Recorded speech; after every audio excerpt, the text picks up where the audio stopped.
Good morning, Penedris students. A very quick art tip from me today. As you can see, I have some very old, battered, broken slippers. They've been put through the wash and they're quite damp because I intend to paint on top of these slippers. Before I paint them, I have to prime them. Now, why paint and prime slippers? Because I'd like to make a few more things like this.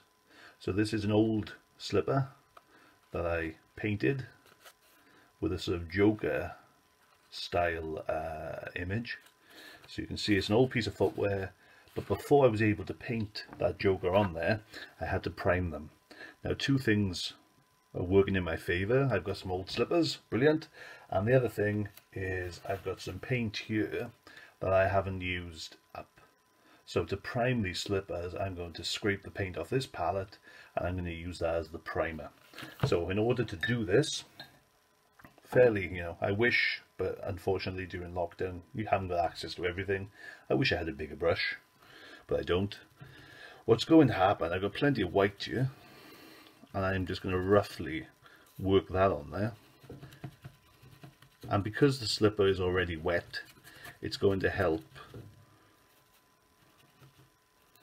get that paint to soak in.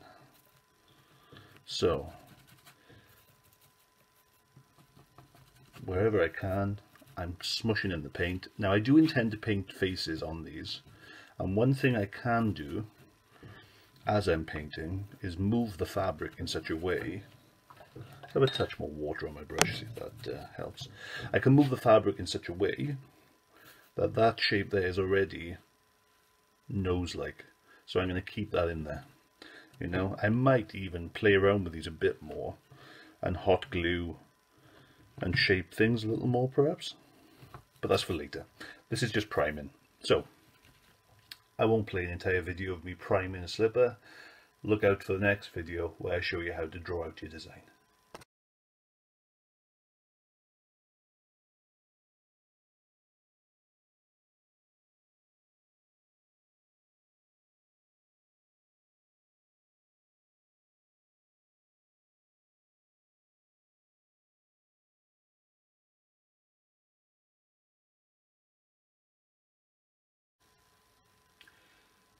So previously we'd taken those two old slippers. I had a palette of paint that was going to dry out, so I used that as the primer. Now what was quite interesting about this for me is that by using paint that I had left over, rather than the usual thing we'd prime with, which is just white paint, by using colour, it's already shown me what this one is going to be. This one, I've slapped all the remaining reds and purples down, and it's got a slight feeling of The Scream by Edward Munch, but I don't know if I'll go on with that one. This one definitely, and I can already see what this one is. So what I'm going to do, I'm taking a blue, well, sort of bluey purpley green, because that's what I've got left on the palette, and I'm going to use that to sketch out my idea. So I have here a little nose shape, I think, appearing, and this area here I'm very keen to outline this way, but to put my mouth in here,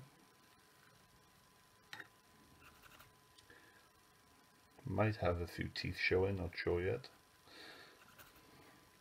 and I have an eye here, and I'll have another eye here. And again, I'm painting very rough. I did put the paint gun, or the hot air gun, on this to dry it out because I am very impatient. But you can see that the fabric is moving, so it's not quite dry enough to do the full works on just yet. But it's dry enough so I can sketch my Homer Simpson out. So I'm going to use Homer as the basis of this guy, and then bring my own sort of personality into the way I paint it and mess with it. This one here I'm going to put to one side and let it dry out further. There is something in there, but I don't know what it is yet, so I'm just going to put him to one side. I'm going to concentrate on Homer. So yeah, I'll I'll show you the speeded up way in which this is painted.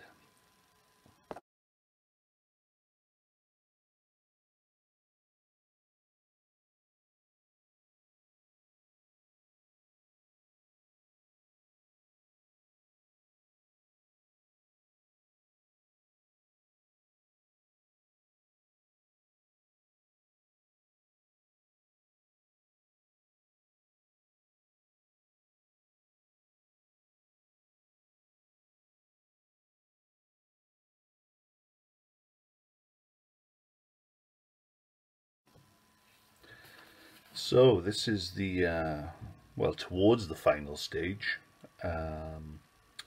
There's a little finessing I'd like to do, I think. There's a little bit of shadowing I'd like to maybe tackle around the eyes. Once again, you know, I've taken something that is, you know, often a quite a friendly, happy kind of thing, and put it through the filter that is my style of working, and it's come out as this incredibly creepy, wrinkled up Homer Simpson. It's quite a challenge actually to work with yellow. Yellow is a quite a stubborn color to get to shadow and sort of work in terms of tone. You can see I've cheated really, and I've ended up most of the shadow work is done with sort of browns and pinks and reds. So, you know, yeah, that might be just working in yellow might be the next little task I set myself. So yeah, you can see that just taking an old slipper and priming it with some paint, and then discovering the face then that appears and all the folds of the fabric is a very sort of satisfying little art activity. And you've also made something out of something that was going to be, you know, thrown in a skip. You've actually made a piece of art out of a piece of footwear. Yeah, so this will sit with my little Joker creation, and I have another slipper I'm going to paint on when I finally get an idea for that. And you know what might happen is that this work will sort of become a series of works. So, you know, I'll update on that. But I would love to see from our Pen-A-Dre students some imagery that they have painted onto objects or surfaces that are not the usual thing to paint on. Just, you know, make sure you get permission.